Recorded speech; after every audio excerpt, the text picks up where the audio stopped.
힐링가족 여러분 안녕하세요. 25년 3월 19일 미국 증시 브리핑입니다. 뉴욕 증시가 사흘 만에 다시 하락세로 마감했습니다.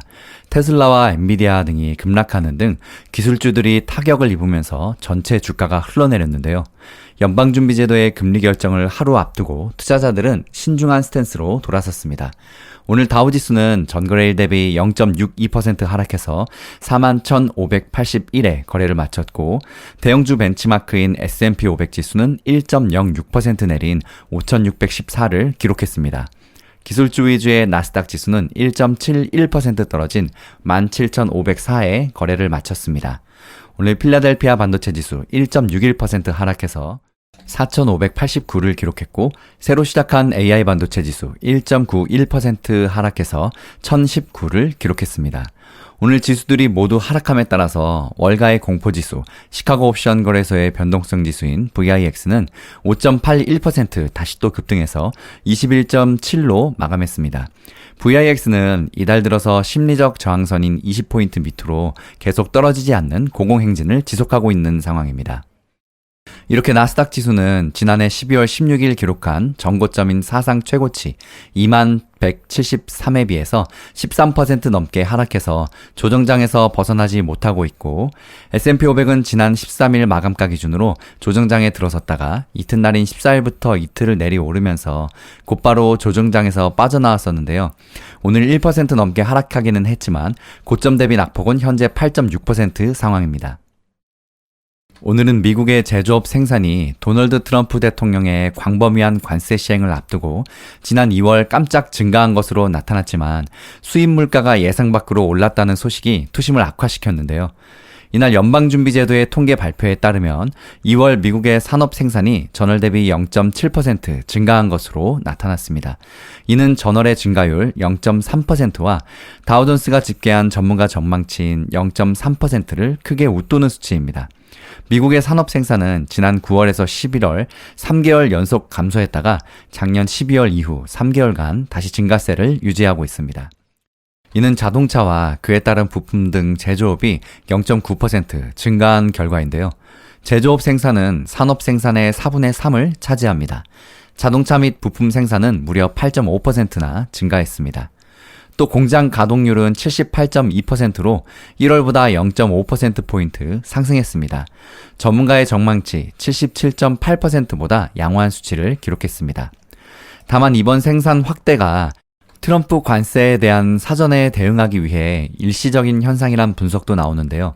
판테온 매크로이코노믹스의 사무엘 톰스 수석 이코노미스트는 트럼프 행정부가 부과 또는 유해한 멕시코와 캐나다에 대한 대상 관세 25%, 이것을 언급하면서 자동차 제조사들이 지난 2월 최대한 생산을 앞당긴 것은 자연스러운 일이라며 이는 재고 증가로 이어졌을 가능성이 크다라고 분석했습니다. 실제 기업들이 생산을 앞당기면서 수입 물가는 예상보다 크게 오른 것으로 나타났는데요.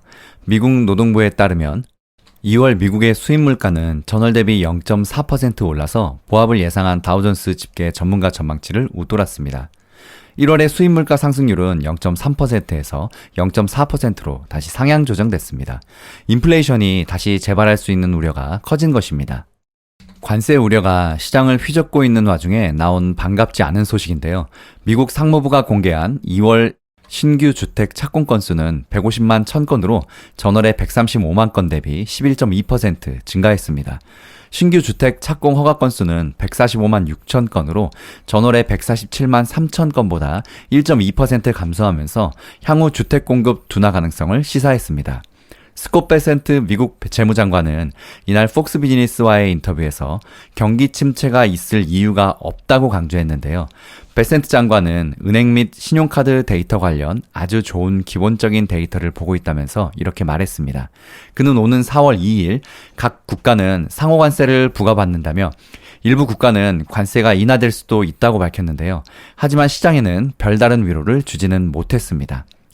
이에 웨이브 캐피털의 최고 투자 책임자인 리스 윌리엄스는 도널드 트럼프 대통령의 캐나다와 멕시코산 일부 수입품에 대한 관세 면제 기간이 임박한 것을 언급하면서 4월 2일에 어떤 결정이 내려질 때까지 시장은 계속 혼란스러운 모습을 보일 것이라고 언급했습니다.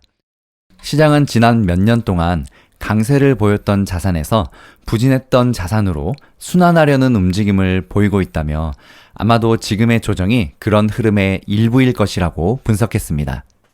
오늘 이렇게 지표들이 안 좋게 나옴에 따라서 주가들은 전반적으로 하락했는데요.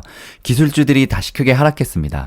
오늘 테슬라는 5.34% 떨어지면서 한 달 새 주가가 무려 36% 이상 빠졌고, 엔비디아의 그래픽 반도체 기술 컨퍼런스 GTC의 둘째 날인 이날은 젠슨항 최고 경영자의 차세대 AI 반도체 베라루빈과 블랙엘 울트라 등을 선보이고 로봇과 데스크톱 시스템으로 AI 영역을 더 확장시키겠다는 계획을 발표했음에도 오늘 엔비디아는 주가가 3.43% 흘러내렸습니다.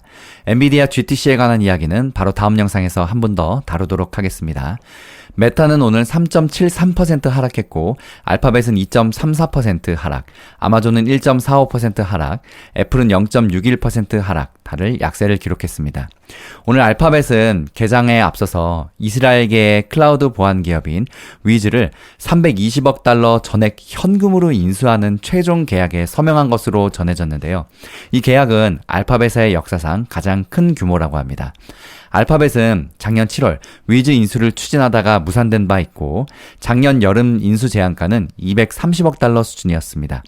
미국 뉴욕에 본사를 둔 위즈는 마이크로소프트, 아마존 등을 고객사로 두고 있는데요. 인공지능 AI를 활용해서 보안 위협 등을 자동 감지하고 찾아내서 제거하는 기술을 보유하고 있는 것으로 알려져 있는 기업입니다. 전기차의 선두주자 테슬라는 민주당의 지지 성향의 소비자들이 일론 머스크 최고 경영자의 정치적 행보에 반발해서 불매운동에 나서는 가운데 테슬라의 숙적인 중국의 비아디가 5분 충전에 400km를 달릴 수 있는 충전 기술인 슈퍼 E 플랫폼을 공개하면서 충격이 더 컸는데요. 또 차세대 먹거리로 주목을 받는 완전 자율주행 FSD에도 강력한 경쟁자가 출연했습니다. 중국의 전기차 스타트업 지커가 이날부터 무료로 자율주행 서비스를 하기로 했다고 밝혔습니다. 이에 따라 목표 주가들 하향도 계속 이어졌는데요. 전날 미주호가 515달러에서 430달러로 목표 주가를 낮춘 데 이어서 RBC도 테슬라 목표 주가를 440달러에서 320달러로 떨어뜨렸습니다.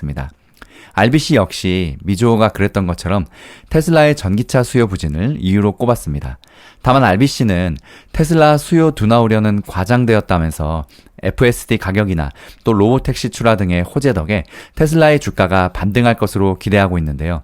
RBC와 미주호 모두 그래도 테슬라는 매수를 추천하고 있는 상황입니다.